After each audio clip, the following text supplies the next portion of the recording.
Okay, we are having, I can see some people already dropping their message. Thank you. We are having Mrs. Vivian Okungu from Ota.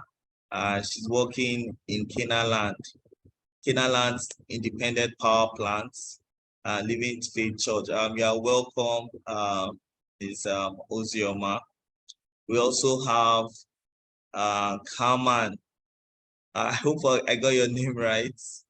Kaman Koikanios. He's calling all the way from Romania. So yeah, welcome. I'm still expecting others to also join in and also introduce themselves.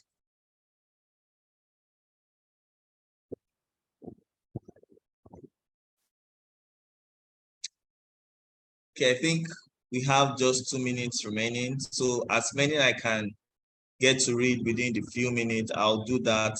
Then we start up immediately.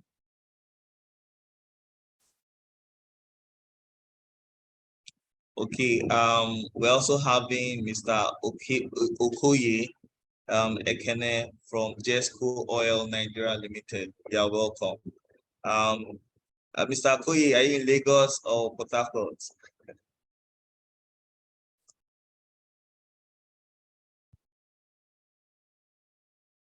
Lagos. Oh, that's great. Thanks for joining.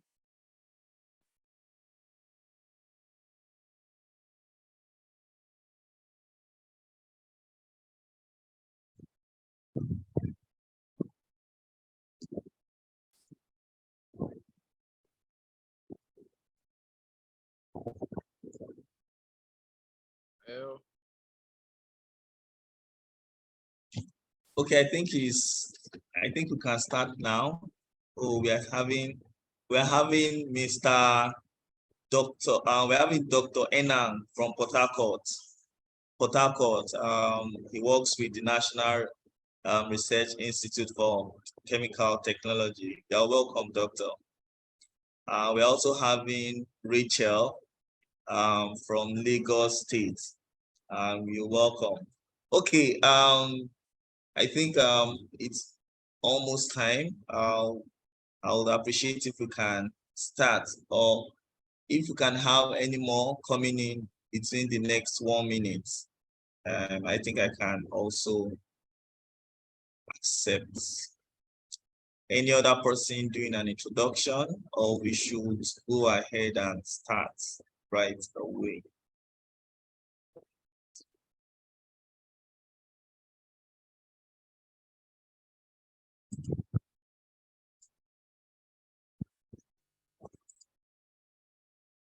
Okay, so today we'll be discussing on sustainable consumption, reducing waste and carbon footprint.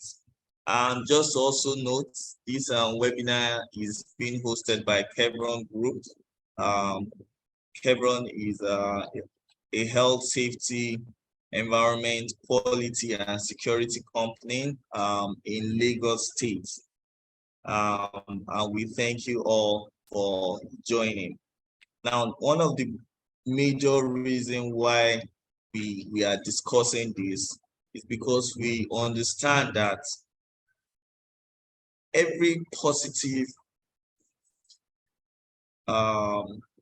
drive, every positive mindset, every positive way that we are looking at sustainability in a whole, it's actually this starts with our mindset, which means that once we have a positive mindset, it's going to be a long way to helping us achieve our goal.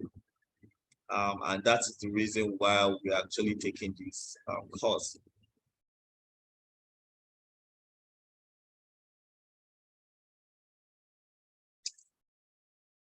Okay. So basically, today we'll be discussing we'll be having an introduction. We'll also be discussing on the consumption and its importance. We are going to be talking about the environmental impact of our consumption and waste generation. We are going to be having strategic discussion in ways where we can reduce waste and also carbon footprint while going on our daily life. We're also going to be discussing the roles of businesses in promoting and sustainable consumption. We're going to have some cases as presented by our guests. We're also going to be discussing on different studies of business promoting sustainable consumption, as well as looking at the legislative angle to it in terms of waste management and carbon footprint. We'll be having our conclusion.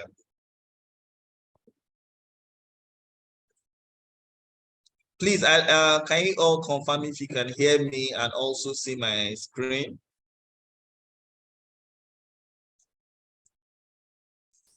Please, can you all confirm if you can hear me and see my screen?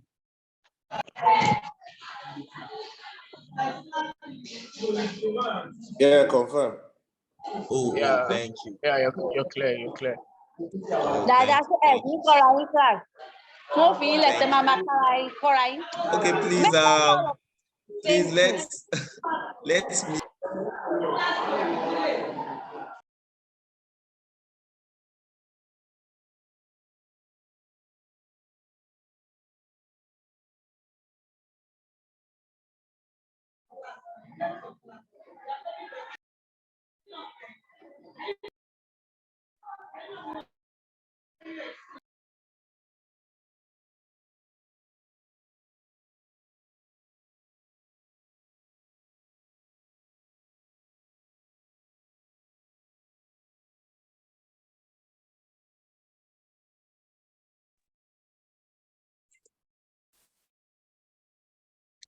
Yes. So, like I said, sustainable consumption refers to the practice of using resources in a way that meets present needs without compromising the ability of future generations to meet theirs. Yes, obviously, we know we have different resources, and those resources are meant to be used to meet our needs. Different natural resources we have in Nigeria. We are talking about our crude, where we use for which is being refined into PMS, AGO. When I mean PMS, I mean fuel for cars, diesels, and aviation fuels. Now, in the use of these resources, in mining of those resources, are we actually doing it just because we need it and we don't care about the future generation, or we are also taking into consideration that while we do our own part on earth, we are actually expecting our generations, our unborn children to actually come, which might now meet either the good effect of what we've done or the negative effect. So in a short, what I'm just trying to say is, whatever we are doing, we should have a mindset that we should leave a good footprint for other generations coming after us. Let me quickly, just not to waste so much of our time, I would like to introduce our guests. Today we'll be having two guest speakers in the house. One is a businessman, and we'll be discussing about the business angle, and also and he's also a core environmentalist and into waste renewal, waste recycling. Thank you. And we also have our second guest, who is also a coach. He is a senior environmental practitioner. He works with the Lagos State Environmental Protection agency, LASEPA, as the chief engineer. He's also a businessman, if I can say that too. So they will be coming up to give us this discussion. But before we continue, I think we have some other people that I can see Mr. Emmanuel Benlo from 11 PLC. You are welcome, sir. I can also see Mr. Prosper from Edo State that works at Okomu Oil Company. So we are all welcome. So quickly, let me jump into the introduction of our first guest speaker in person of Mr. Olawale Thompson. Just a brief bio of Mr. Olawale Thompson. He's a remarkable entrepreneur and a professional with extensive experience in solid waste management and recycling. His expertise spans leadership, business development, strategy, and people management. Olawale holds a bachelor's degree in insurance and has acquired additional certification in environmental protection and sustainability. He's a member of the prestigious organization known as the Lagos Recyclers Association and the Young African Leaders Institute. As the founder of Planet Saver Global, Olawale has established a pioneering environment management company that leverages technology and community engagement to combat the negative impact of municipal waste through recycling by supplying raw materials to manufacturing companies. He contributes to cost reduction and profit maximization for local industry, while also creating employment opportunity for community members. Olawale's unwavering passion for entrepreneurship, community development, and environmental safeguarding is evident through his initiatives, including the Planet Saver School Recycling Program. This program aims to nurture a community of environmentally conscious teenagers who takes action to protect and preserve our planet. So without further ado, I'd like to welcome Mr.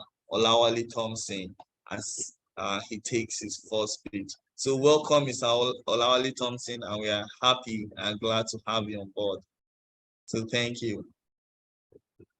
Please, while Mr. Olawale is also going to be coming, if you have questions, you can always put it in the chat box or signify by raising up your hands, then we will attend to them.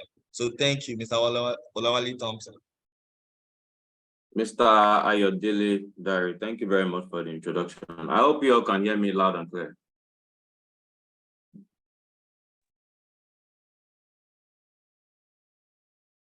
Are you with me? Yes, we can hear you. We can hear you. Oh, okay. Yes, okay. We can hear you. Mr.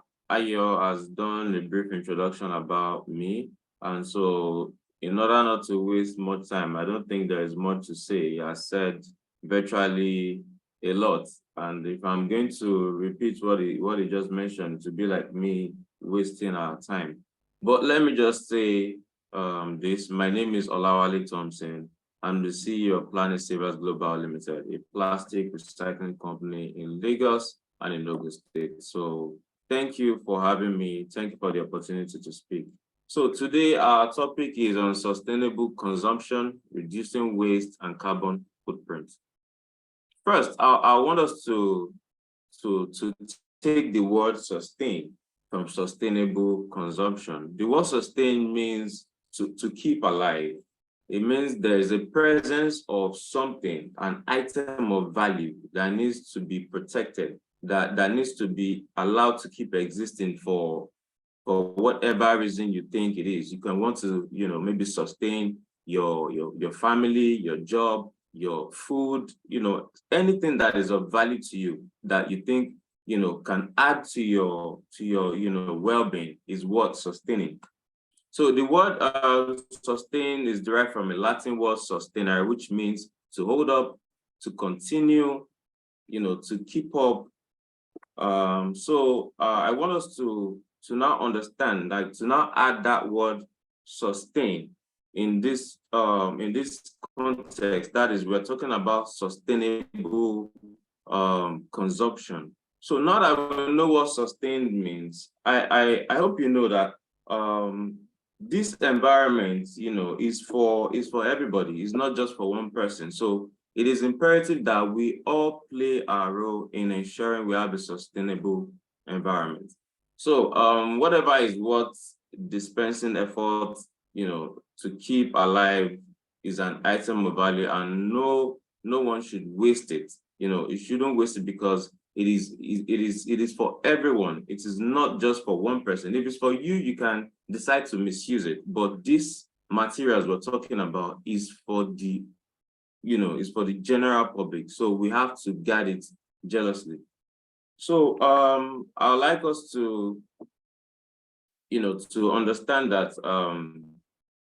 when we're talking about sustainable environments, it's about what we want to achieve, how we think this environment is important to us, because if the environment is not important to you, you won't think about sustaining the environment.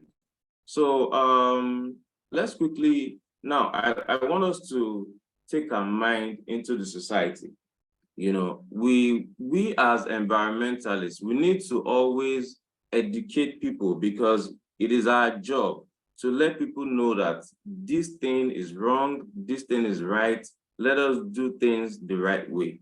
So what I'm saying in essence is that we need to be responsible with the way we consume critical raw materials and things of value to our individual lives and existence, because it is for us all. Now, you see, it's imperative to ensure that some people don't eat what belongs to our children and children's children, because Mr. Ayodele said it at the beginning that sustainable, sustainable consumption is when you consume things and you keep in mind that you have future generations that are coming, and they also need that particular item or that particular material you're consuming. So having said that, I want us to remember that we're talking about sustainable consumption, which means we still need to consume. Don't forget, it's sustainable consumption. We still need to consume this, but we have to consume it responsibly. So example of materials we're talking about could be plastic.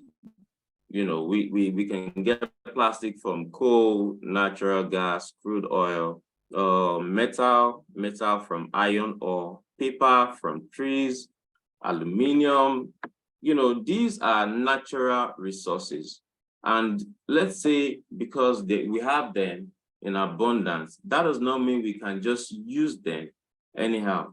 These materials can be mined from source every time we need them, but it will pose a lot of pressure on them, which our fear is that the way we consume them, the future generation might, because I'm not God, might not have the privilege or the opportunity to have what we have.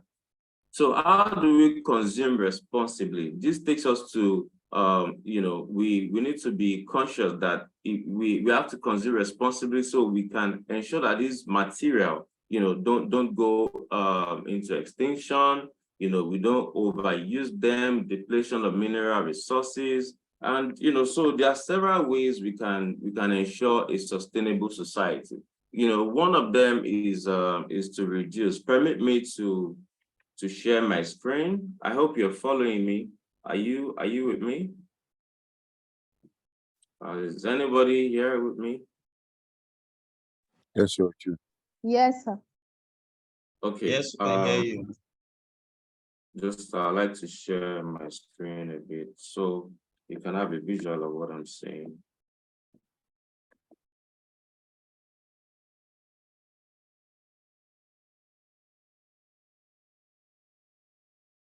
Okay, so as I was saying, we can embrace the R's. In recycling, we talk about the 3 R's, that is reduce, reuse, recycle.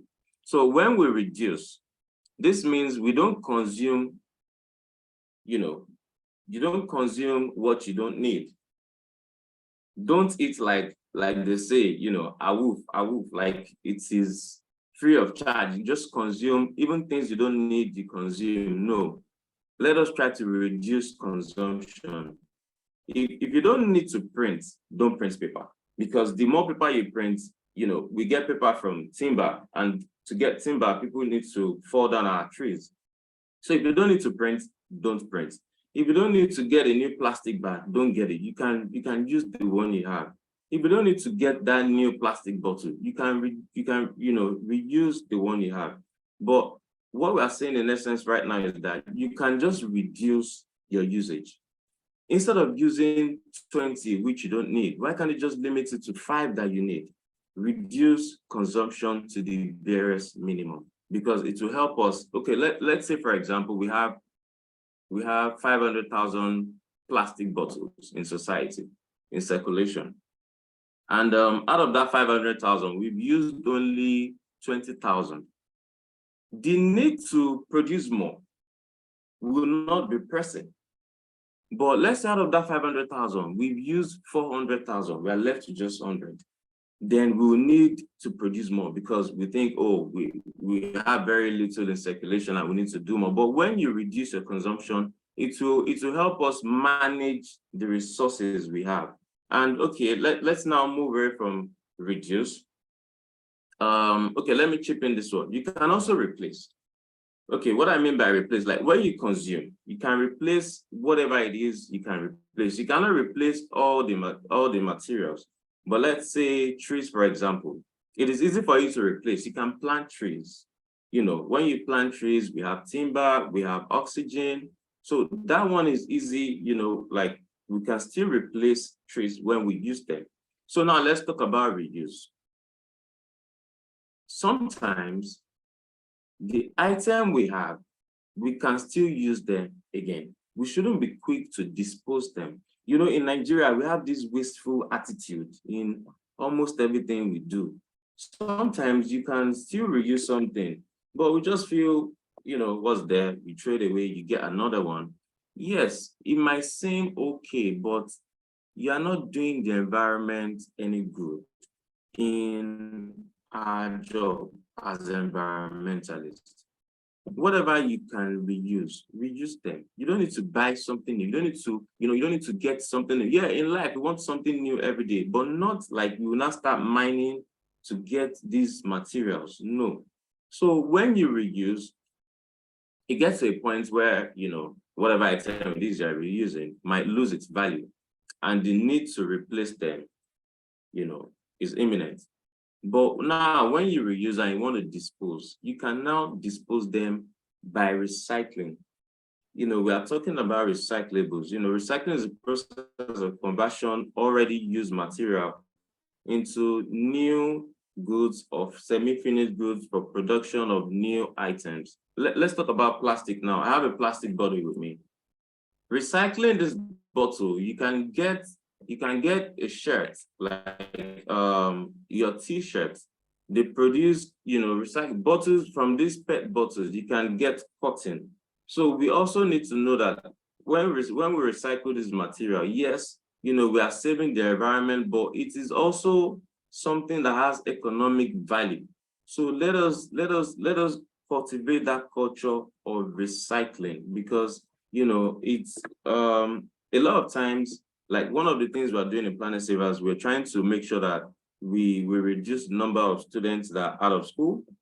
So what we do is we go to schools and we teach them about recycling. We let them know that they can pay their school fees, or even if it's not everything, but we make it in such a way that whatever you bring, even if we're gonna add something from our own end, it won't be so much, and people can go to school just by paying their tuition with recyclables. So every item you see out there, sometimes a lot of people might see it as waste, but to us, they are not waste materials. They are resourceful material. They are materials that we can use for, I know about iron recycling companies. Some companies pay about 500 million every day to recyclers. Now, imagine those materials have been discarded, like we threw them, perhaps, they ended up in the dump site, nobody is thinking of recycling. Or the worst case scenario, they goes into, into our ocean and they pollute the aquatic life we have. But these materials now, people pick them, they supply them to recycling companies and they get substantial money from them. So not just iron, we have plastic, we have paper, we have all sort of recyclables that we can use them to help ourselves in terms of their economic value and reward. So let me go to, I hope I'm not too fast. I'm just trying to save time because we have another speaker and I'm just trying to see how best I can maximize the little time we have here. Hope I'm not too fast, please. I need a response. I like when people give me feedback. I need to know if I'm not going too fast, please. Anybody? Mr. Ayo, am I good? Yeah, good. Following. Oh, okay. Thank you. Okay. So so that is that about sustainable consumption. So we need to consume. Yes. Okay. Now let's look at this scenario now.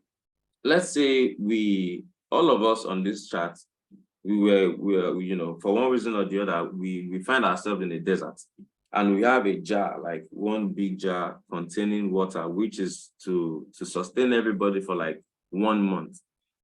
And one person goes into this jar and start drinking like a glutton.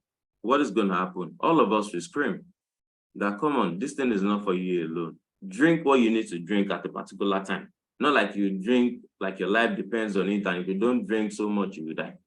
So we need to look at our environment in this same manner, that when people begin to use things like, it does not matter, we need to let them know that, this thing, what we do is our passion. It's something we've labored for. It's something we've been in this industry for years. We've sweated, sweat and blood. So sometimes when we talk to people about our environment, they think we are just talking. They don't understand that place of passion that we're coming from. So we need to let them know. We need to educate them. So your family, your friends, whoever you see around you that is just being environmentally irresponsible, it is our job, it is our responsibility to always educate them. So now let us talk about our carbon footprint. But please, before we go into that, I would like to know, is there any question about sustainable consumption? Do you have any question regarding that before I move forward?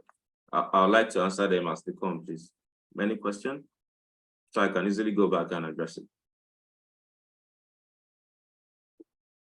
Okay, thank you, Mr. Olawale. Just to add the voice to what you said, please, you can, while the presentation is going on, you can drop your questions on the chat box, and we'll also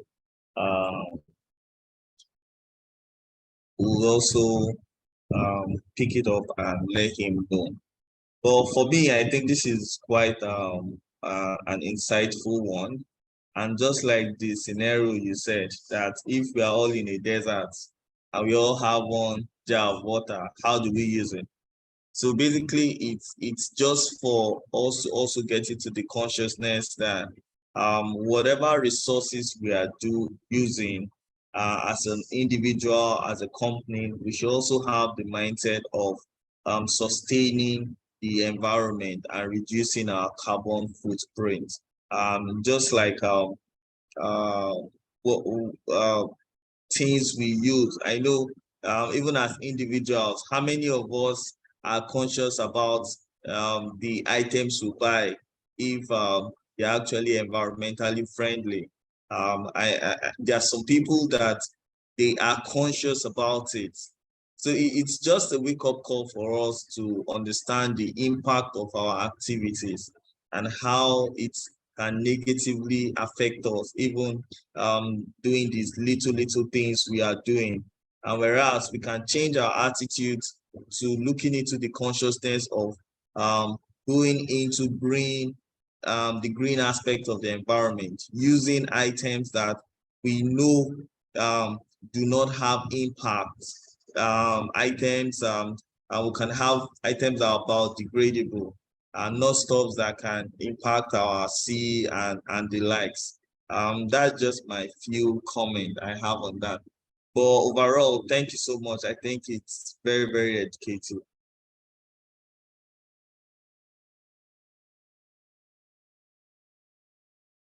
Okay, Mr. Ayodele Diary, thank you very much. Thank you for that. And I'm happy to see that you're following, because you know, feedback is very important, whatever it is we're doing. And that's a very beautiful feedback. So you know, so I'd like to go into, you know, our footprints. You get you know, a carbon footprint. Carbon itself, you know, is a chemical element, you know, as we know, just like hydrogen, oxygen, lead, and you know. But you know, the term carbon here, let me see, you know, the term carbon in carbon footprint describes the total amount of greenhouse gas released as a result of, you know, our human activities, you know, like our cars, you know, the generators we use. You know, it's quite unfortunate that we live in a country where we all need to use generators. And in my house, I have a gen. In my office, I have a gen. Yes, I really don't think I need them, but you know, the alternative, solar, you know, to get a solar that will power everything I have is quite expensive, and you know, I think I'll prefer to use a gen. But yeah, we prefer a society where we don't even need to use a gen in the first place. You know, where everything is working well. We have electricity. You know, yeah, even our electricity, you know, there are green ways to generate electricity. Yeah, we'll get there, but we just need to do our part. You know, like the generator I mentioned, personally in my house, if I don't really need to put on a gen, I don't. You know, I can be in darkness. And some people will be like, oh, why are you not, you know, why are you in darkness? I don't need the gen. I'm not hot. My phone is charged. I have my phone, I can watch whatever I want to watch on my phone. So why do I need to make noise pollution, you know, air pollution and things like that? So, you know, we can do the little we can to the very best of our ability. And, you know, I think if everybody just try to cultivate that habit of, you know, not being wasteful, because I think it's also being wasteful when you put on your gen even when you don't need it, or when you drive around, you know, you just keep driving without a destination, and you don't really need to be around or to move around town.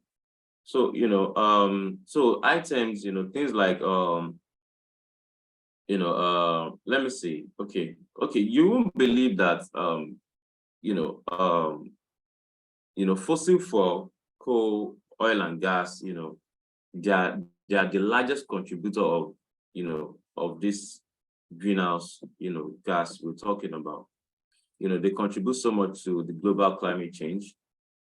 In fact, if I'm correct, according to, you know, the latest research, I think they contribute about 75% of the global greenhouse gas emissions. And, you know, so I think it's a lot. And if we can actually be responsible in that area, it will do us a lot of good.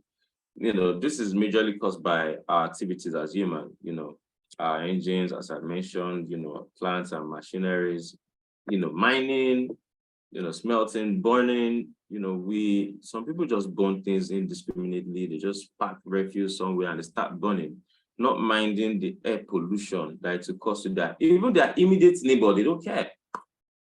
You know, we are so selfish. We can be very selfish sometimes as humans, and not minding what our you know, our activity will do to the next neighbor. So I want all of us here to try and be a bit selfless. You know, it's you portraying yourself as,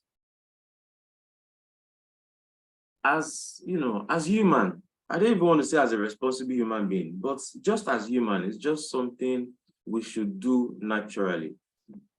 There's a bit of technicality to that, because most of what we're talking about here, unlike the solid waste we just mentioned, we talked about carton, iron, plastic, and things like that. That are tangible things we can hold, we can see, we can touch. But in this case, we are dealing with gases. So, we need to ensure that our activities that dispenses toxic gases into the atmosphere is reduced to the barest minimum. So let me show you and things, other ways we can preserve and make sure that we reduce our footprint on the slide. Renewable energy sources. I'm sure you can see the slide. Using energy efficient appliances, LED bulbs, choose energy efficient buildings and infrastructures. We make sustainable choices, purchase durable and high quality products that last longer, choose products that are made from recycled materials, like Mr. Ayo mentioned, support local eco-friendly business, trade fair products, repair and maintain items instead of replacing them. There's something the Lagos State is doing now. I think we now have electric buses, infused in the BRT system. And I think that's a very commendable effort from the Lagos State government. So even in agriculture, we can have solar panels to power our farms, talking about irrigation. I have a friend of mine in South Sudan. His company is a rainmaker. That's what he does. He uses wind, I think windmill to generate water for farmers in South Sudan, because they have issues with water there. So he's doing a great job. So we can also do something to ensure that we contribute our quota. Yeah, this is the transportation that I mentioned that the Lagos State government is doing now. So if you have money, if you have the money, you can buy a Tesla, so you'll be using electric vehicles. I wish I could afford that. If as soon as I can afford that, I'll actually get myself one. So, we also need to educate ourselves. Sometimes we are ignorant of these things. We should keep learning. The moment to stop learning, we're dead. So let us keep educating ourselves. As I think everybody here is educated to a large extent. So the need to always renew our mind. Even the Bible says the path of the just like shining light that keeps shining brighter and brighter until the perfect day. So even the Bible wants you to keep shining. God wants you to always improve in yourself. Learn something new. Learn about your environment. So you won't just be you won't just be on Earth, but you will live as a planet saver. So our company Planet Savers is not just for us. Every one of us, we are planet savers. We should try as much as possible to save our planet. Protecting our planet isn't just an obligation. It's a chance to create a brighter future for everyone. Save the Earth. So I think to a large extent, I've been able to talk about my own part of this discussion. I don't know if Mr. Ayo wants me to talk about something else, or you want to take my attention to something I've not said earlier. Mr. Ayo, please respond to that. Have I done justice to this? Yeah, thank you so much, Mr. Adewale. Olawale. Sorry. I just want to really appreciate the insights you've given to this discussion. I think coming from the business angle, I'm sure you've been able to educate most of us on the importance of even doing our bit to ensure that we don't throw our waste indiscriminately, because there are so many important benefits aside the fact that you can also make money from keeping this thing. And I think the issue of waste recycling, waste management cannot be overemphasized, because it's something that we've seen its effect on a daily basis. But before you go, Mr. Olawale, there's a question on the chat box. I don't know if you would want to react to that. Mr. Gideon is asking that you throw more light on energy efficient building structure. For a building to be energy efficient, is it a function of building design or appliances used in the building? Do you want to? Okay. Do you want me to answer that right away? Yeah. Okay. Now, for a building to be energy sufficient, number one, let's talk about the structure. Now, if you don't know, we can actually build with plastic. It is not very common yet, but people are doing it. You know, you can research. You know, that's the number one. And we can have you know, our building made from recyclables. There's research on that to make sure we do the best of our ability. We don't want to do something and to collapse the following year. But we want to, you know, the research is ongoing to make sure that these materials are solid as concrete blocks. So, and everybody will be confident enough to, you know, to build their homes with, you know, recyclables. So apart from that, now when you have your house, you want to install your electrical appliances, you want to buy things in the house. You know, like Mr. Aya said, you can buy things that can be recycled. You know, whatever it is you're buying in your house, you can think about them in such a way that, okay, if I want to dispose this thing, can it be recycled? Yes or no? If no, put that one aside. Look for an alternative that can be recycled. So that is one. That is two. Then electricity. When you have a house, I'm sure nobody likes to be in darkness. We know how important electricity is to us as humans.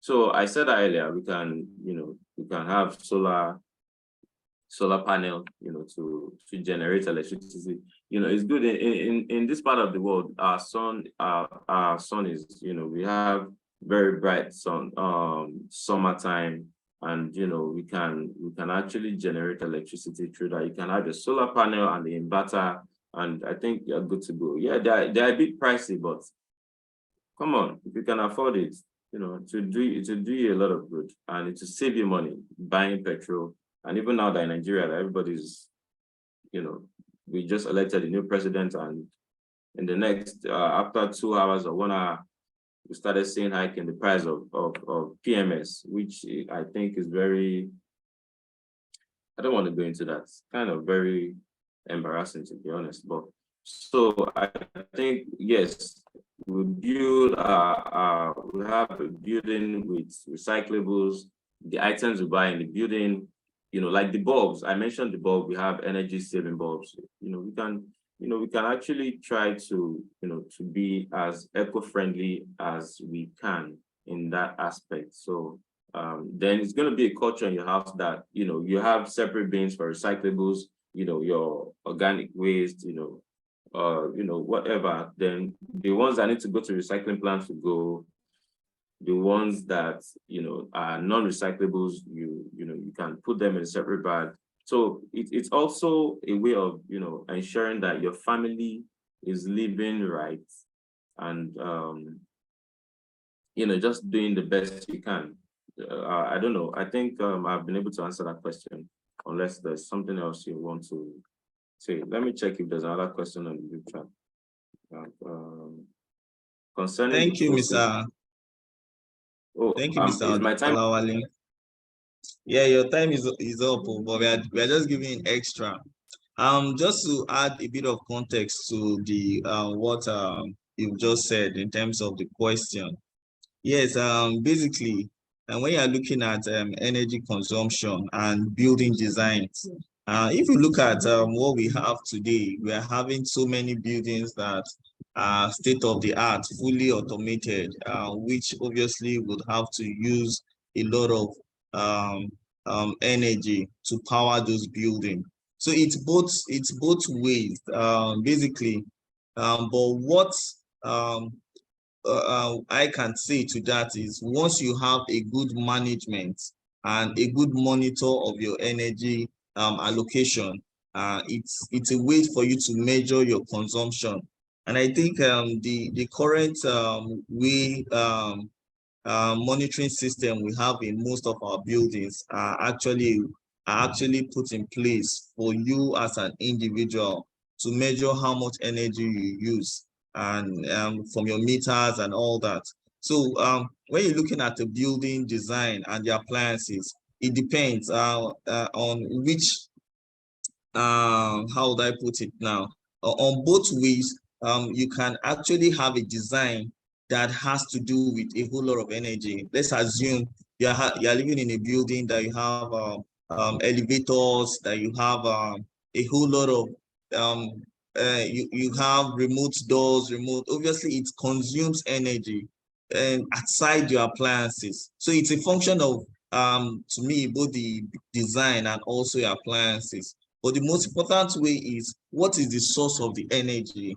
And just like what Mr. Olawale has said, that most of the time he makes use of fossil fuels to power buildings. Obviously, you now make use of more energy to power those buildings, and you burn more carbon. So for me, I would prefer we look into the aspect of green energy. You can have a building that's fully automated, but if you're using a solar panel or you're using energy source that are green, it's more beneficial to the environment to the use of fossil fuel. Thank you so much. Our next speaker is ready. I would also have a time where Mr. Olawale will come back and answer other questions. But for now, I want us to welcome our next speaker in person of Mr. Said. Thank you so much, Mr. Olawale. Although still hang on there, we'll still call you back to the podium. But I think it's time to open the floor for Mr. Said. So Mr. Said, you're welcome, and thank you. Thank you very much, Mr. Dari. I hope you can hear me clearly. Yeah, sure. Okay, thank you very much. So I start by thanking the organizers of this webinar, and I hope that whatever I'm going to say will be beneficial to each and every one of us. I also like to thank the first speaker. I think he has done a great job and makes my job very, very simple and very easy. I would have just said that's the end of the discussion, but you know, when it comes to information and knowledge, you can't have everything. So I appreciate his effort, and also I will start by sharing my slides with us, and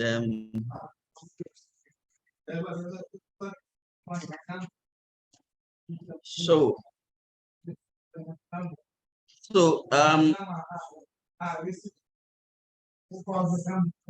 sustainable consumption, reducing waste and carbon footprint. So I will be speaking on this topic, and we'll look at it from my presentation. Will talk about the role of businesses in promoting sustainable consumption. I'll also look at case studies of businesses promoting sustainable consumption. And finally, I'll look at the legislative frameworks or legislative requirements that talks about waste management and carbon footprint. And in that aspect, I will delve more into Lagos State Environmental Protection Agency and other agencies of Lagos State, because that's where my core competence is, and that's where I have a lot of information to share.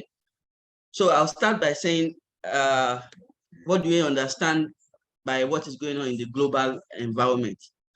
So by starting with the quest for economic development on the global stage brought the unhealthy rivalry to bear between nations of the world. The consequences turned the environment into horrendous environmental issues that took a global dimension. We all understand the climate change that is happening, and the attention that is given to climate change, the Kyoto protocols, the other protocols, and trying to find nations of the world to come together to address the issue of global warming and what this has done to the environment. We're having natural disasters coming up as frequently as possible. So we have hurricanes, earthquakes just coming up from different parts of the world. Like last 2 months, we had earthquake in Turkey, and which was very devastating. And so we have tsunamis, everything just affecting the environment. And this has also led to a lot of plagues and pandemics in the society. We have a lot of diseases, waterborne diseases, airborne diseases going on in the environment. And this affects our daily lives, affect our health. So we have people coming up with a lot of health challenges. Asthma is on the rise, there's cancer of different kinds of cancer in our system. People are going through stroke and respiratory diseases are coming up. So these are things that an environment that is not sustainable, these are the consequences that can happen. And the global nation needs to come together to find a way to solve all these environmental issues. So today, environmental issues and global warming have become concern, becoming a concern and drawing more attention to almost every aspect of human endeavors.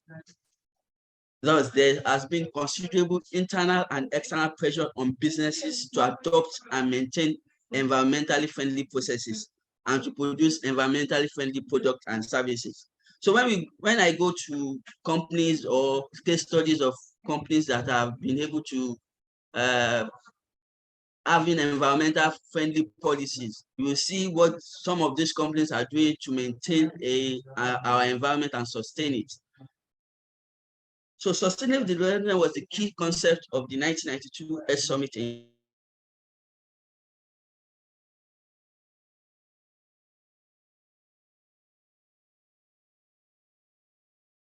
as government and international organizations committed themselves to take term economic development as seen as an essential part of the strategy to improve environmental quality. We cannot talk about consumption without talking about production, because it is what you produce that people will consume. If the production is not sustainable, tendency that the consumption side would also not be sustainable. For instance, if a company is producing a plastic and there's no way, and that plastics, there's no way that company is getting back those plastics, for instance, then there's a problem. The people that are consuming something from the black, maybe beverage companies, people that are consuming the liquid from that plastic, they will find ways to dispose these plastics. And most of the time, what we find out, especially in Lagos, is the dumping of those plastics into our waterways. So when there is rain, you will see that all our streets will be full of plastics because from the production end itself, the company have not been able to look at the fact that this thing needs to be properly deposited or reduced, recycled, or whatever we can use such things for. So we need to understand that we can look at production and consumption and see that these things are interwoven. If we don't have a sustainable production, if the production is not environmentally friendly, there's tendency that the consumption part will also not be environmentally friendly too. So we need to develop a strategy to improve environmental quality, reduce poverty, and bring about economic growth with resultant improvement in health. Because the whole essence of having a sustainable environment is also to have a good health to live for our future generation. If we spoil or we have issues of environmental pollution that we've not been able to take care of now, the resultant effect will be felt in the future, and it will be more difficult to get it out of the system if we do not start from the beginning. So now in Lagos, we are advocating from cradle to grave kind of production that a manufacturing company must be able to look at the production and also look at the final product and how the final product is being used, reused, recycled, or whatever means that is possible to sustain the environment. So we also look at that and also find a healthy condition for work to take place, especially in companies, how companies, environmental policies of companies, their HSC and stuff. These are things that are very important when we talk about sustainable development. So what are the global challenges that we noticed over the years? There's a growing global gross domestic product population in 1981, 10% in 2015. So there's rise in gross domestic product. Population growth is also coming up, and this to itself. In 2030, there will be 8.5 billion people on the planet. That's 56% will be middle class consumers. Over half of that will be living in major urban centers. We understand the urban centers in Nigeria, for instance, the population has been growing, and the poverty level in the urban centers are even more than the rural areas because people are migrating to the urban centers without having what to do in the urban centers. They are living in droves from the rural areas where the atmosphere or the environment is even more conducive, and they are all coming to Lagos. For instance, Lagos has over 20 million people in Lagos, and every day people coming in. So there's pressure on the urban centers, and these which are processed and transformed into products.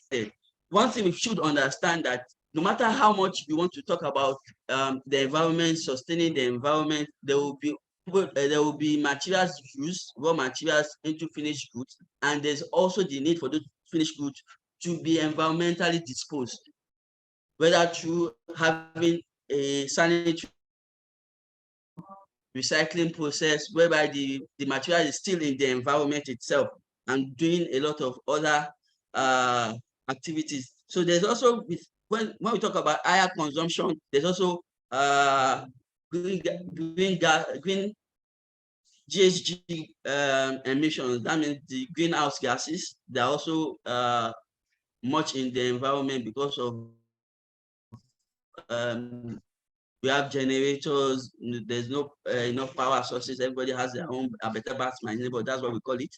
And so there's a pollution coming up from there, which are also affecting emissions in the atmosphere. There's also the air pollutions and waste. There's wastewater, and all other waste that are coming up, and they are in multitude. And we need to find a way to solve all this. So let us look at Lagos for instance. We say Lagos is a coastal city with over 20 million people, generating 15,000 metric tons of waste per day, dumped in landfills, generate uncontrolled greenhouse gases, pollution of the waterways with plastics. This is unsustainable for business and the state government. I can tell you for free that the amount Lagos state government spends on waste, it runs into billions of naira every month just to have waste being taken from our homes to the dump site and the value chain that cut across that line. So today, more than ever, there's an urgent need for all stakeholders to rally around and salvage the situation. So we need to understand that there are global challenges. And one thing that Lagos State is trying to do with LASEPA is to promote what we call circular economy. And that circular economy is like looking at waste from the generation point to the finished product and recycling them and making money from them with a lot of value chain in between. So we will have waste management from resources, production, consumption, and just have an holistic view of the waste that we are talking about. So what we are promoting in Lagos State now is called circular economy, whereby we are asking manufacturing companies, we are asking individuals, we are asking people to understand that we can have an holistic, environmentally sustainable way, whereby all our waste are adding value. For instance, now in Lagos State, especially in Lasepa, what we have done is to have a single plastic usage in. We are having the pilot scheme since 2018, whereby all our staff, for instance, we don't allow them to bring nylon plastic into the premises. We have one bottle that you can use every time, and we are also encouraging that. We also have bags that are biodegradable that you can take to shopping malls to buy your product rather than collecting nylon from shopping malls and stuff. So that when you have that kind of bag, you can use it as many times as possible. And when you discard that bag, when it goes into the soil, and stuff, it will decompose. Those are little things we are doing in Lagos State to make sure that we have a sustainable environment. So we are encouraging people to use single-use plastic. We are also encouraging biodegradable bags, so you don't have to take nylons to malls and stuff. We are also trying to see if there's a way we can allow businesses to charge a particular percentage for people that are requesting for these bags. As in, if you want to take nylon to a shopping mall, you pay something as a token for using that nylon, because that nylon is not biodegradable. And the way we don't usually our waste are not sorted. So in that way, we have challenges of sorting waste, we have challenges of plastic and everything. So we believe that when we promote circular economy, we would look at how to use every resources at the same time, use it for a very long time before we eventually want to discard them. So sustainable consumption as defined by World Commission on Environment and Development as the use of products and services in ways that minimize impact on the environment in order for human needs to be met in the present, but also for future generations. So we must understand that when we use that term sustainable, we are using it presently, but we have at the back of our mind that we will not destroy the environment for future generations. That is why we are encouraging manufacturing companies every now and then. We are having meetings with Manufacturer Association of Nigeria to have all their facilities going through in your factory to produce. You recycle those water. You have your effluent treatment plant. That water can also be used for watering, for other things, for washing cars, even in your factory. And some organization has got it to the extent that those water can also be used as consumption. Women can drink it. It just depends on the technology that is being used. So these are things that we can use when we talk about sustainable consumption. So when we say we want to embrace circular economy, the opportunities abound when we do circular economy, and those opportunities are resources embedded in e-waste. We have a department in LASEPA that talks about e-waste, whereby we don't allow people to dump their electronics into the landfill the way they are. We have a department that will come to your office or your stuff and take up the e-waste, so that you just not dump it into the landfill or dump it anywhere that you find. There's also the pollution prevention that can come with embracing businesses that for instance, there's a company in Amuwo Odofin that recycle slippers. They use slippers and they recycle the slippers into another form of slippers, and that way we will find less of those slippers in our drainage system or in the landfills. There are about 2 or 3 companies in Amuwo Odofin that are presently doing that. So if we embrace circular economy, we also reduce flood. There will be flood minimization activities. There will be reduction in primary wastages. Lifestyle of us will improve, and awareness creation will. When Mr. Lawale was talking about going to schools,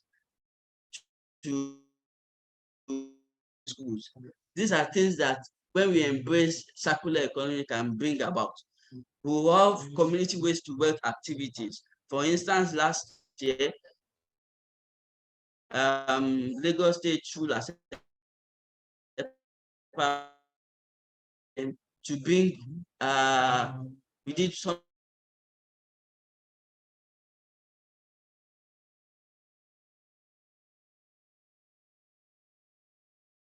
called trash for cash. It's called trash for cash, whereby we went to those communities, we asked them to bring out their trash, plastic, and so, and we weighed it. Some we gave them cylinders.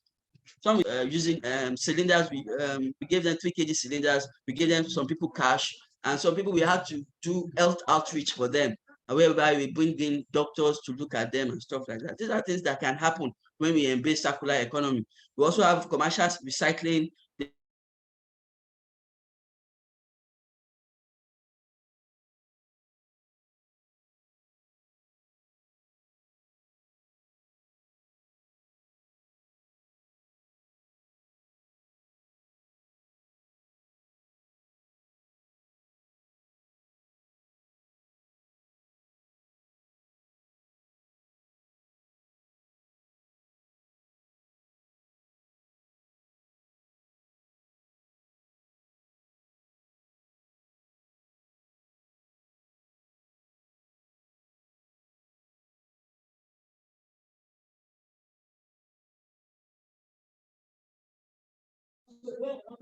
Can you hear me, please? Yes, sir, we can.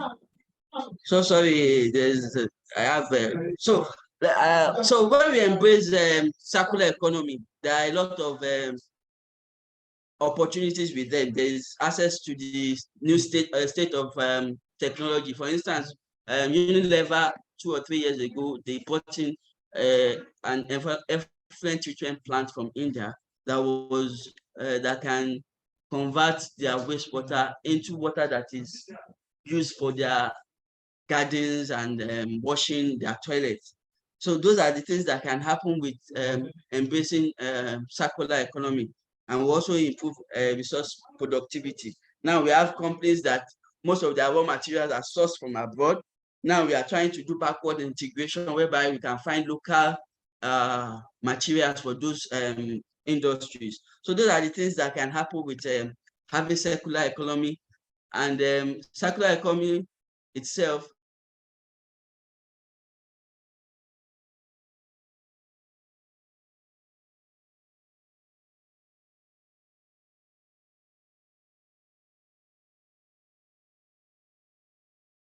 ensures environmental sustainability, economic, reduction of waste, energy efficiency. You know, we have examples of, for instance, Pan Atlantic University have an enterprise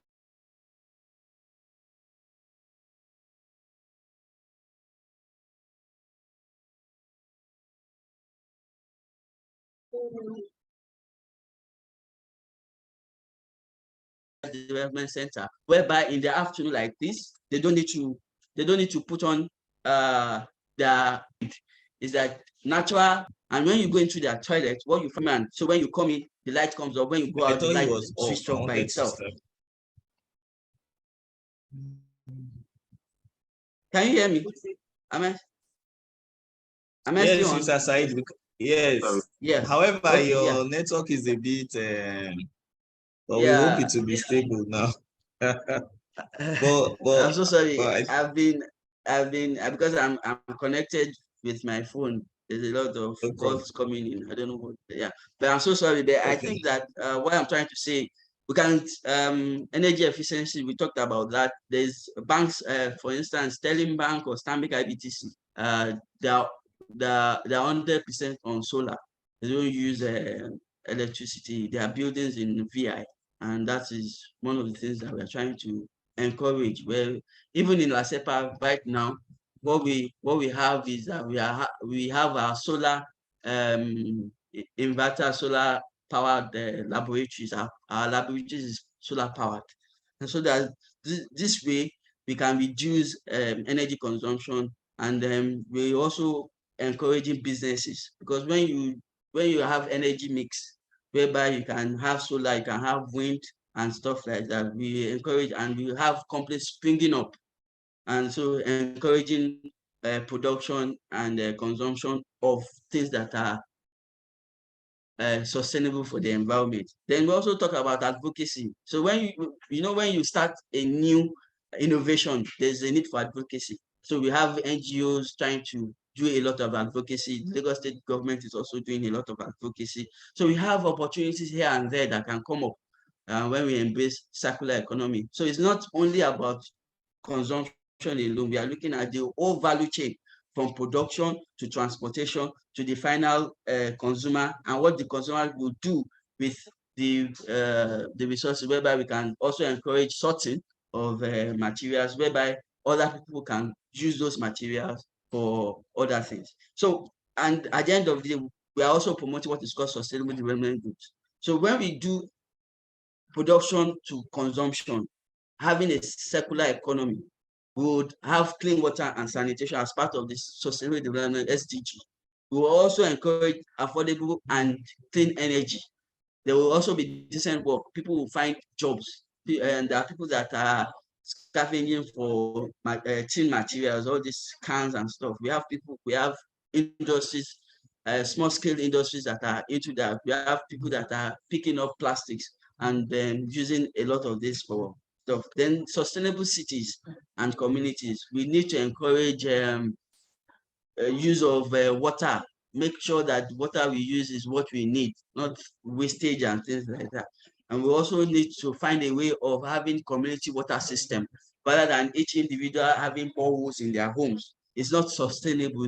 You have abrasion in the water system. So if we can find a way to integrate all this, we'll be able to have an economy that is sustainable and the responsible consumption and production. So these are the things that can happen when we have a sustainable lifestyle. At the end of the day, a sustainable lifestyle minimizes ecological impact while enabling a flourishing life for individuals, households, communities, and beyond. It is a product of individual and collective decision about aspiration and about satisfying needs and adopting practices which are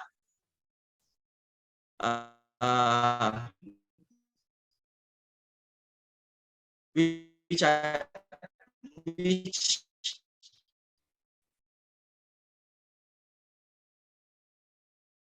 adopting practices which are in turn conditioned, facilitated, and constrained by societal structures, markets, and culture. It has to be a system that integrates, because at the end of the day, if you are extracting materials that are not sustainable, you would have products that are not sustainable, and the consumption part will not also be sustainable. But when we start from the beginning, and that's why we are also encouraging that businesses must ensure that they do something that is from cradle to grave, that they understand the value chain involved, they understand their customers, they understand how do they want their customers to dispose of their products.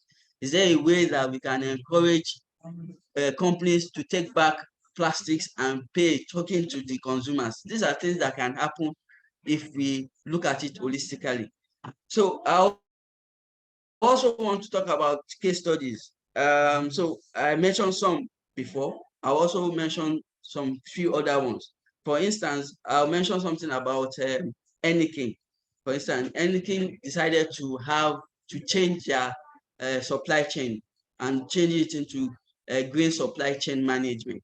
They revolutionized their whole system, whereby everything in Heineken, they will always look at it, how sustainable, how environmentally friendly these things are. So now you have Heineken in Nigeria, for instance, which is Nigerian breweries.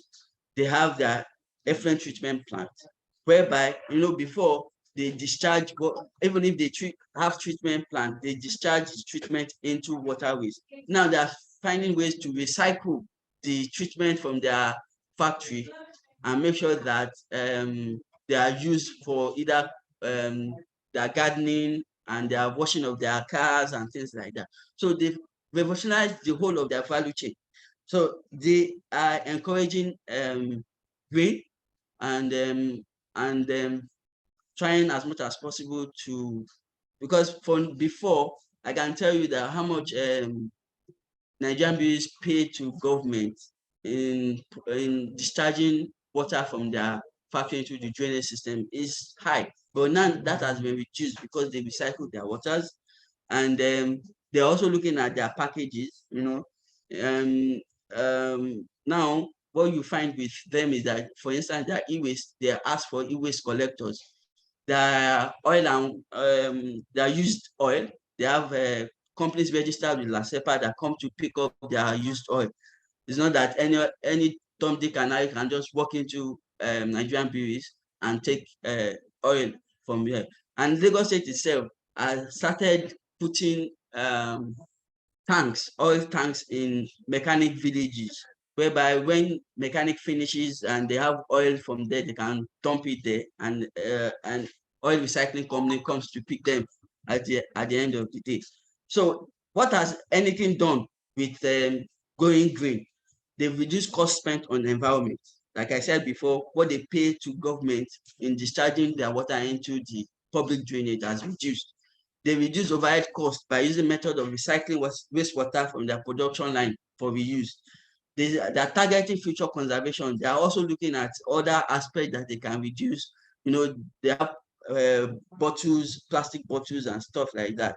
And so they are looking for companies that can pick up those things. Their raw materials itself, the waste from their raw materials, they have companies that come to pick them and they take them to piggery farms and they use as a food for the pigs in the piggery farms. These are things that are possible with it.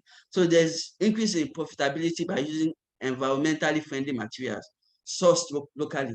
The maize and stuff are sourced locally now. Most of these companies are having farmlands in the north, especially where these products are brought into their environment. Another one I would like to talk about is 7-Up. 7-Up is also trying to do something in that regard. For instance, there's a 7-Up factory in Ikeja here. What they've done is to change their generator to compressed natural gas generating plant. Now they are building a 17 megawatt power plant in 7-Up here in Ikeja. I'm lucky to be part of the EIA team for the power plant.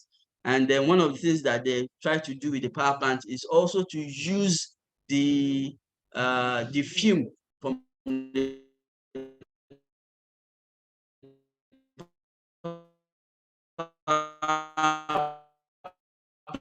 plant to power their boiler, the electricity, and the fumes coming out from there now, which they are still installing, that will convert those fumes into energy for their boilers. And I think that is a wonderful idea from 7-Up. So they're having this thing, and they will have minimal emission. So when you are converting all your fumes from the generator to power your boilers, then there's a cycle that is going on that is from their source, because they are also encouraging their treatment plant to work so that they will also recycle those water for further production. So that's about some case studies that I wanted to talk to us about. The last part is the regulations that surrounds waste management and carbon footprint. And there are so many regulations. World Bank is there, they have their own regulations. When you want to source loan from World Bank, there are some things that they are having their regulations that has to do with the environment, how you prepare your EIA and things like that before they can even give you the project itself. you must show the environment, how you want to protect the environment from the beginning. And that's one of the things World Bank is advocating. They have a partner, even in Nigeria, for instance, they have partnership with University of Lagos. So whereby they are teaching courses on EIA with companies that want to take very important US environmental plans, and I think they are one of the most vibrant in terms of environmental protection agencies. And coming back home, you have the Federal Ministry of Environment, regulations, laws, and stuff like that. We also have state laws. And so I concentrate on Lagos State. Lagos State has what is called Consolidated Environmental Management Protection Law of 2017. That law is consolidated. It means that all the agencies of government that is into environment, their laws are into a particular document. You can approach Ministry of Environment or the state board, state SSG, for a copy of Lagos State Environmental Protection Law and Management 2017.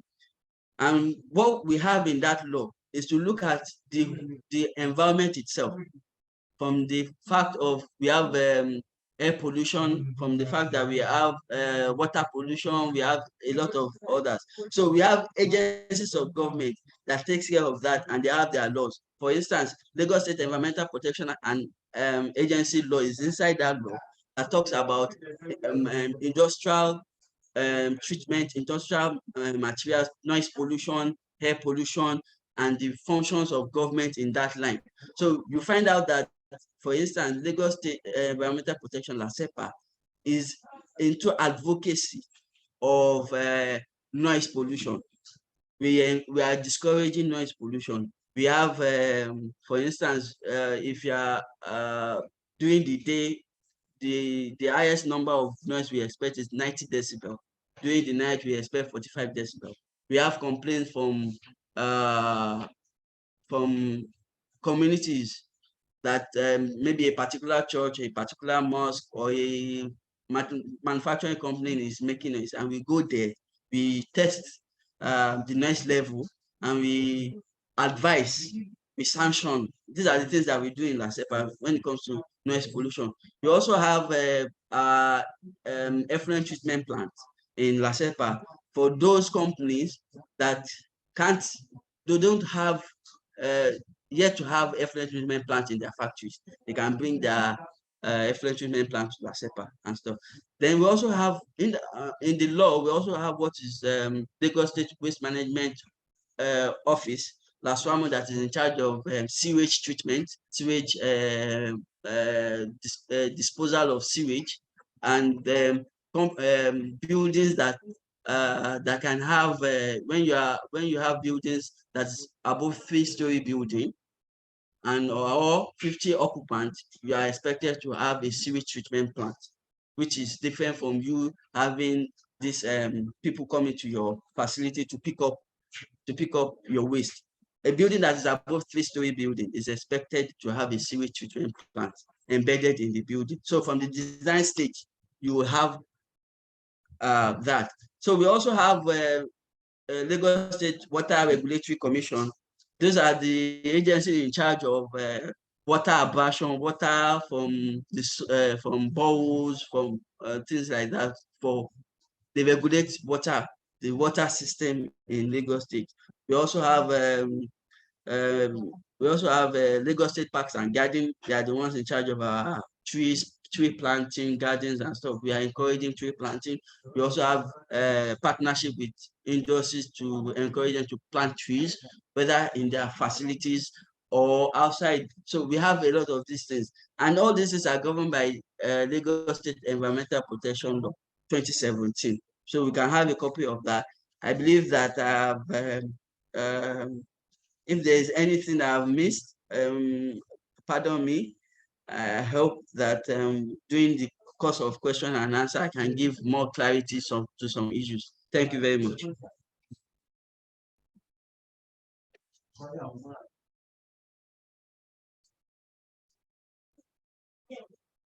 Hello? Hello? Hello? Yeah, I can hear you. So, so if there's any question, I will oblige by answering those questions. Thank you.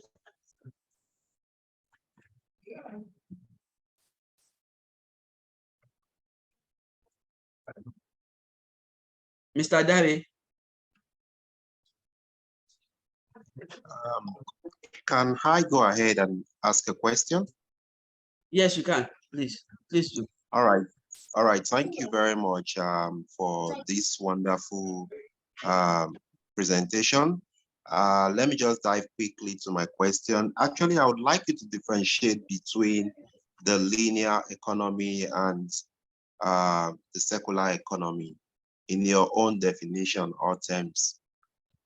Okay.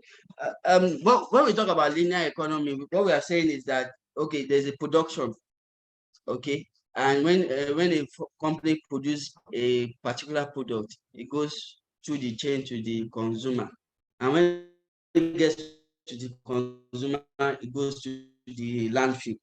But when we talk about circular economy, what we are saying is that after the production and getting to the final consumer, the consumer is also expected to either reuse that material, or give it to a recycling company, and the value chain continues. There's a circular economy to that effect. But linear, you're just producing and dumping it at the end of the day to a landfill, and that's the end. But when we talk about having a circular, is that everybody is involved, whether you are the producer or you are the end consumer.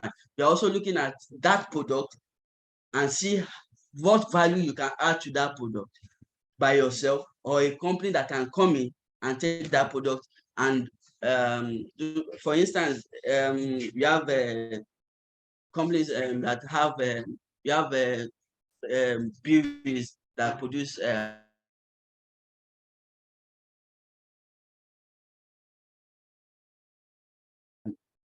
canned drinks, and when it gets to the final consumer, what we expect from the consumer recycle it by giving it to a recycling company that takes it back and add value to it, return it back to those companies if it is possible, or use it for another material. For instance, tires, for instance, for now, tires, they've been using tires for furniture in their house. So that way, it is not useless. So when you have the linear, it's just from production to the landfill. But when you have circular, it goes round. You can use it like 3 or 4 times even before it gets to the dump site. That's what it means by differentiating between the. I hope I'm clear. Yes, thank you very much. Yes, clear. All right, thank you. Thank you. Thank you so much. Okay, any other question? Okay, while we are waiting on that, first and foremost, I want to appreciate you, sir, for your insightful and very thought-provoking session. I'm sure that everyone had learned so much. Learned so much in terms of the actions of LASEPA in helping reduce this carbon footprint. I know the funny thing is that most people think that the government are not doing anything in doing so. So they feel like, oh, even your government, what are they doing? But it's also good to hear the side of the government on what they are doing, as well as admonishing us as individuals to also look into our activities as a way of reducing our carbon footprint and also helping preserve the environment. I must say thank you so much. But before you go, I would like to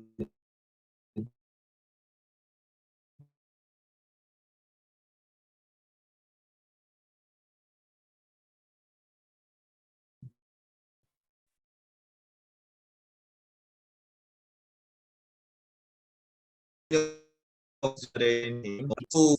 Adara works with LASEPA, and he's highly achieved and accomplished professionally with diverse range of expertise. He has a background of chemical engineering and process engineering. Mr. Said has over 15 years of experience in project management, engineering practices, and social responsibility project development. I think that we can see from his wealth of experience and knowledge. He's also a certified performance consultant and a master practitioner of neuro-linguistic programming, NLP.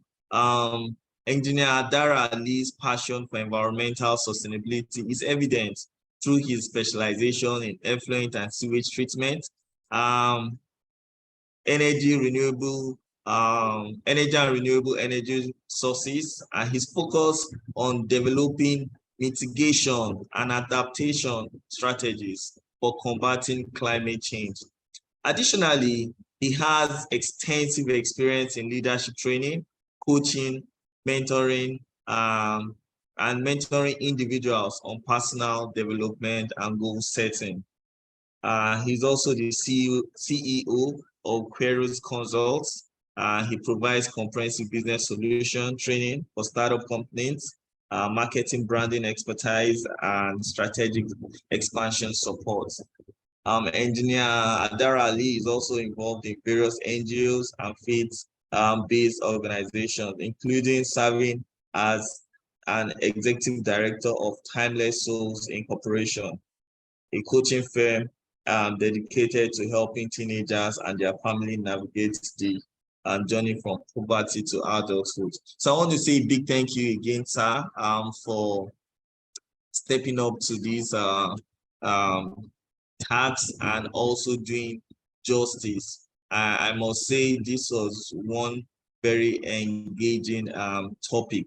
Okay, before we let you go, please, I don't know if there are other questions for him. You can actually signify by raising up your hands, as well as so that we can give you the permission to speak. Having Mr. Olawale Thompson's raising up his hand. So sir, you can unmute your mic and ask your question. Thank you very much, Mr. Ayo. Thank you very much. Mr. Said, thank you very much for the powerful message. You know, it's very insightful, and I've actually learned a lot. I would like to ask you, please, is there anything LASEPA is doing regarding leachates from the dump sites? Leachates from the dump sites in Lagos State. Thank you. Okay. So yes. Okay. For instance, Olusoso. For instance, Olusoso. We understand the issue of leachate in itself, but what we do in LASEPA is for us to do tests in itself. There are other agencies of government, Olusoso, for instance, are under Lagos State Waste Management Agency, LOMA. So they are the ones primarily to deal with leachate and things like that. But for LASEPA, what we do is that every quarter we go to those dump sites and take samples from those dump sites and do analysis of them and present the solution to LOMA or the state government. They are the ones that can now find solution to. We will give them advice. We will tell them this is what should happen. You know, for the past 3-4 years, 4 years ago, there was an issue of even closing down Olusoso completely, converting it into even a golf club. You know, capping it with sand. Nobody dump anything in that facility. But at the same time, what we have challenges is that Lagos is small, and with the waste generated in Lagos is very much. So when we start something and we find out that we are also creating another problem in itself. So we have very little land field to take care of all our waste. That's why most times we close it, we open it back. We also even look at the gas, maintain gas from Olusosi. That was what was meant to use to even power the golf course in that place.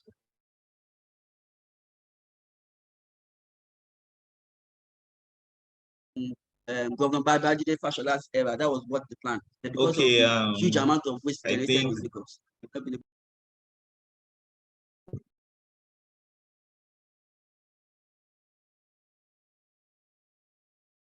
All right, thank you, sir. Mr. Adewale, I don't know if he had answered your question, although I think he's having some network issues.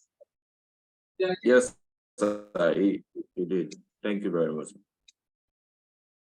Okay, do we have, we are almost coming to a close of the webinar, So I don't know if we can quickly take some questions,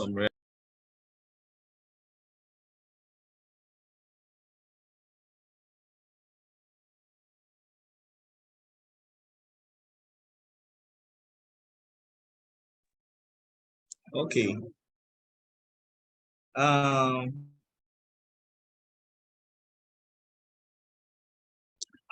After listening to so many speeches and our speakers, I must say that we are more than convinced in the need for us to key into sustainable consumption. Sustainable consumption is an urgent global priority for mitigating climate and preserving our planet for future generation. I think this is what most of us can agree upon, looking at all we've heard.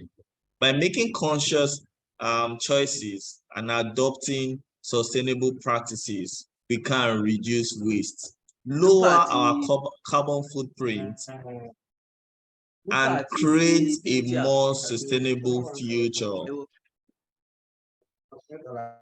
Let's take actions today by implementing these strategies and inspiring others.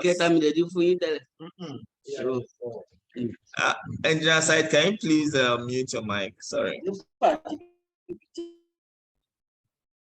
Take actions today by implementing these strategies and inspiring others to join us in the journey towards a sustainable consumption. Yes, today, together we can make a positive impact. That's just bringing the webinar to a conclusion in this climate note. I want to also admonish us to be conscious of what we buy, even into our homes. You can see a picture here of biodegradable products that we can use. It means when going to the store, instead of buying a toothbrush with the plastic handle, we can always go for the option of having the wooden handle. And we can always make use of paper bags to buy, and also looking more into buying products that are, environmentally good, or rather items that we prevent negative impacts to our environment after use. And I'm sure that if we all key into all these, it's just a driving block and a good map into an environmentally sustainable society. And I pray that we all can, key into this and achieve this. So I want to say thank you to everyone for joining in. It's been indeed a great pleasure to have you on board. This is just part of our series, our webinar series for Chevron Group. But before we go, I have one more task that I have to do, which will be the presentation of our appreciation certificates to our speakers. on the first on the list is our first speaker, which is Mr. Olawale Thompson. I don't know if you can join me by, we can all show support by sharing the clap emoji to say thank you for coming, and also sharing your thoughts on the subject. So Mr. Adewale, on behalf of Chevron Group, we say thank you to present to you this certificate of appreciation for having taken time to be part of this webinar. Thank you, sir. Oh, thank you very much, Mr. Ayodele. I think somebody is actually cutting onions beside me here, so I wouldn't want to share my. So you don't see the tears. Thank you so much. And I hope when we call on you again, you will also come. Yeah, I can see a lot of people clapping hands. So thank you for everybody who is saying thank you too. So yeah, I can see a lot of people. Thank you for coming. Your certificate will actually be sent to you after the event. And also we have the final certificate to Mr. Engineer Said for coming. I must say today, indeed, you've really shown to be a core professional in the environmental sector, and you've shown that your wealth of knowledge is indeed depth. And I hope that when we call on you again, you will also be gracious enough to come on board. I don't know if Engineer Said is still on the webinar. Anytime. Okay, thank you also for having me. We'll be sending his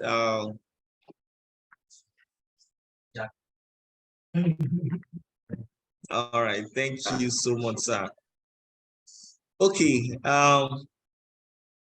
as we bring this to a close, I also want to let you all know that Chevron Consulting is also, as well as an environmental consulting company, they are also into training. And in case you have needs for any of these trainings, you can always join us. Now, we are having our training on environmental impact assessment, which will be coming up on the 30th to the 1st of July. That's 30th of June to the 1st of July. The course is actually accredited by EOSH, which means it's an international recognized certification. I'm trying to bring that. Okay, yeah. So this is basically the banner for the course. It is, you see, most of what we've discussed today in terms of waste management, waste impact, these are all what is embedded in the course.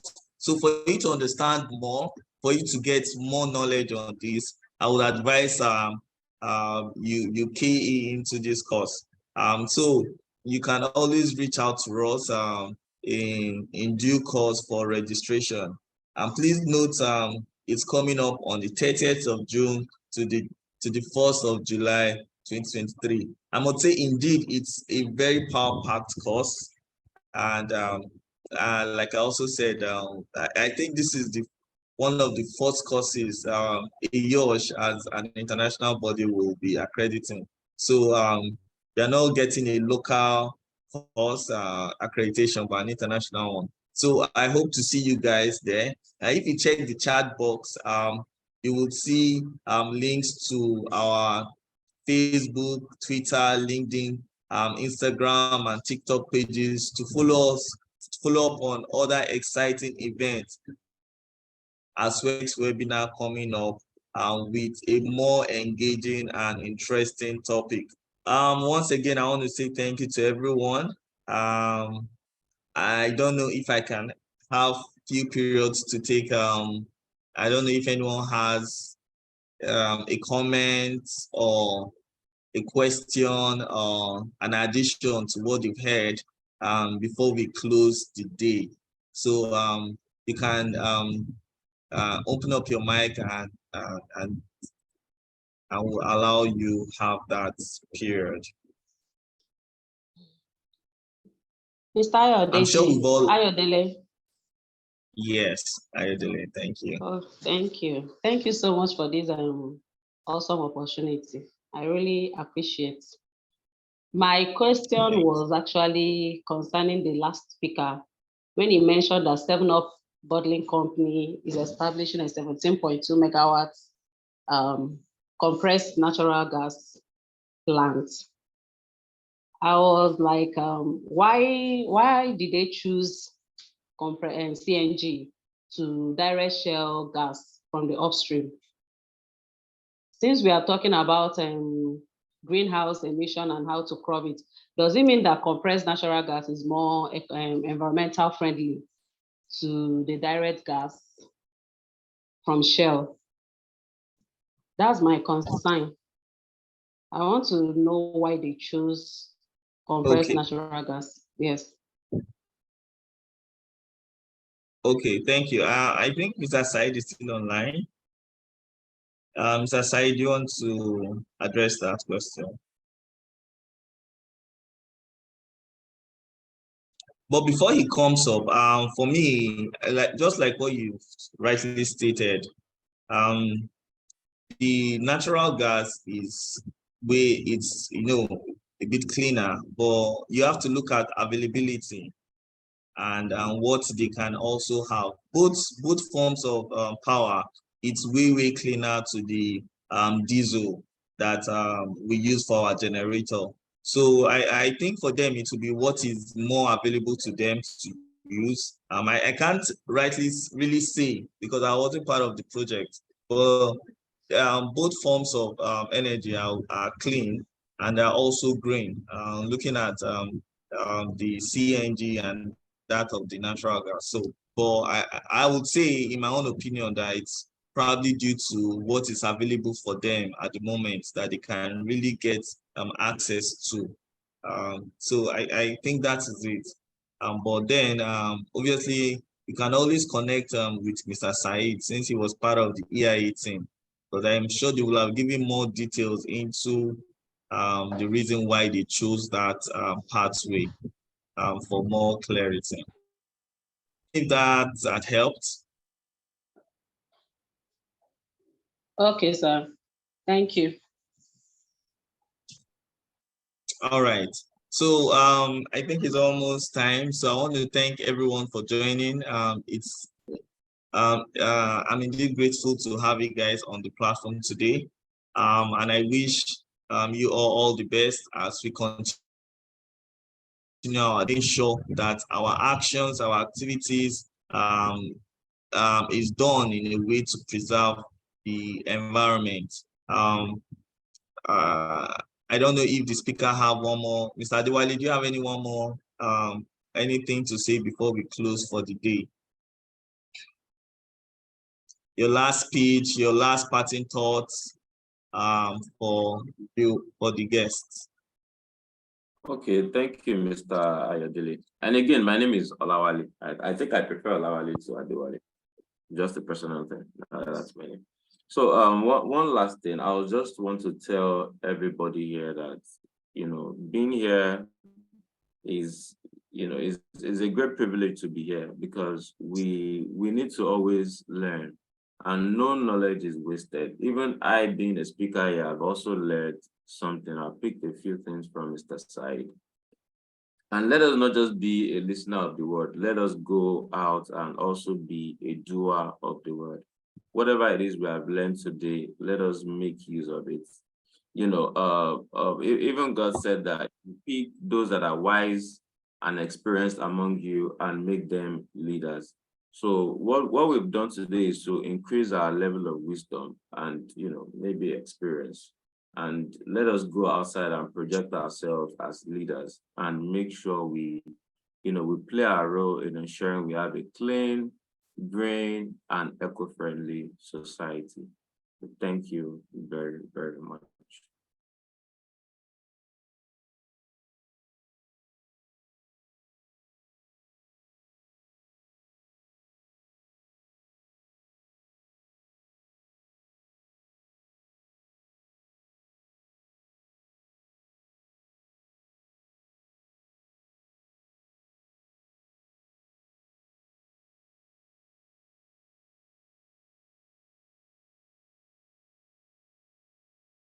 And also, like I rightly said, oh, we have, okay, someone is clapping. Are you raising your hand, Mr. John? Or you have something to say?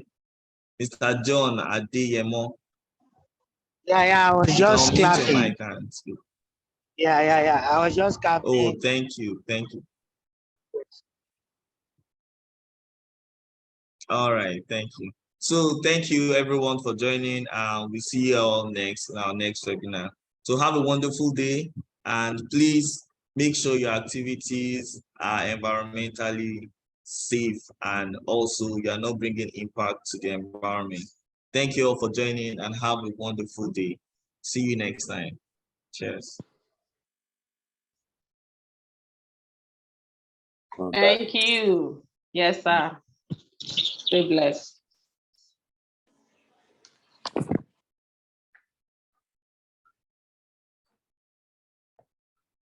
See you.